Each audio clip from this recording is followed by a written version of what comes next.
back, everybody, welcome everybody back to Charlie's Cinematic Universe. Thank you for joining the CCU. If you guys enjoyed these videos, leave a like, subscribe, all that jazz, and comment down below what your favorite Marvel movie is, because today we're going to be doing a movie review of Thor: Love and Thunder. I just got done watching it today.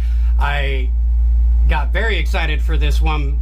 Natalie Portman, my Hollywood crush, if anything. And I'm glad that she kind of had a big role in this. So let's get to it and basically just go for it and explain what I thought about Thor: Love and Thunder. Right away, I'm just going to say it.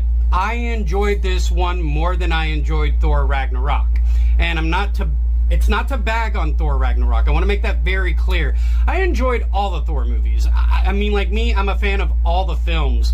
And I know people are going to nitpick and say what they want to say about, like, Thor: The Dark World and stuff like that. But in all honesty, I think it's because people want more comedy than they do want dark tones, seriousness, all that kind of stuff.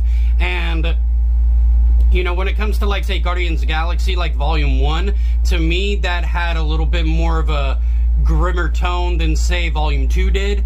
And it kind of just kept getting more comical. And don't get me wrong, I don't mind movies that are supposed to be, like, say, family-friendly, but comic books, if you read them, had really dark stories, even in the Marvel universe, not just DC. And it seems like DC tries to do more darker, you know, than, say, comical, like Zack Snyder's Justice League. You know, that was a very dark movie compared to, like, say, Joss Whedon taking over and then kind of giving it a Marvel feel for it. And it didn't work out, you know, so that's why it didn't do that well and people were so upset. And the thing is that when going into this film, it's a mixture of light and dark, you know, because you got Christian Bale, who plays Gore, the God Butcher, and he did a phenomenal job, in my opinion, as Gore. No joke at all. He did a really good job. I like Christian Bale. Now, I know I'm not, like, say, his biggest fan in general, but he is a great actor. No joke, hands down, he's a great actor. Now, I'm not going to love every single movie he does, but I do enjoy his performance in certain movies, like, say, The Fighter with him and Mark Wahlberg did an amazing job in that movie, in my opinion. And I know that people that are big fans of the Nolan, you know, Batman trilogy, basically, and Christian Bale, don't get me wrong, did a really good job as Batman, but of course Michael Keaton will always be my Batman.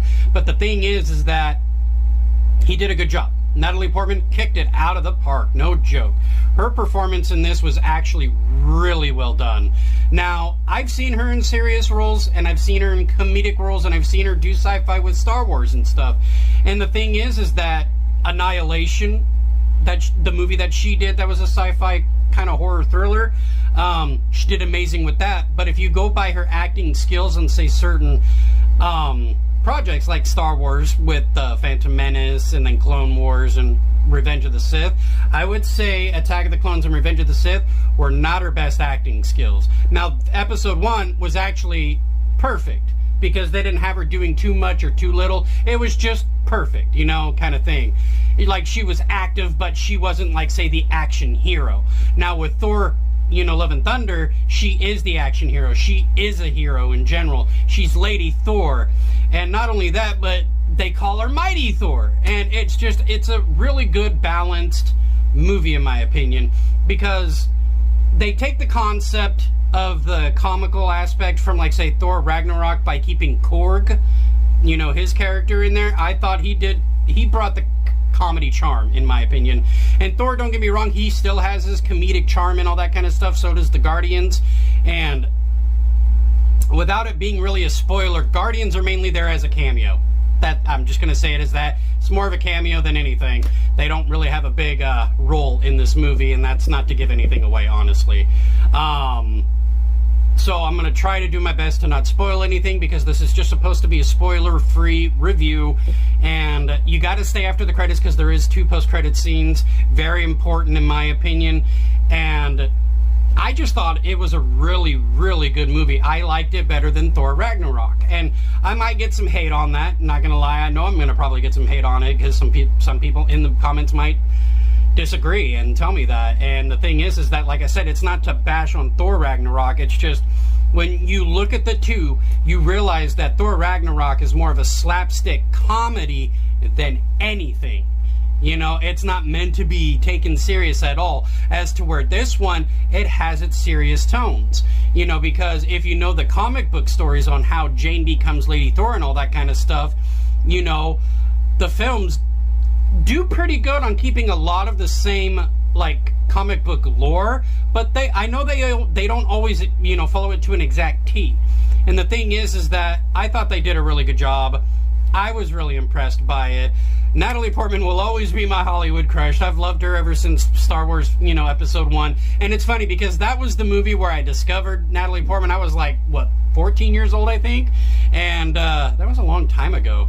And her and I are not far apart in age. Like, I think she's like 3 years older than me or 2 years older than me, one or the other. Oh, I think it's 3 years. That's right, because my sister's 2 years older, and she's a year older than my sister, so she's 3 years.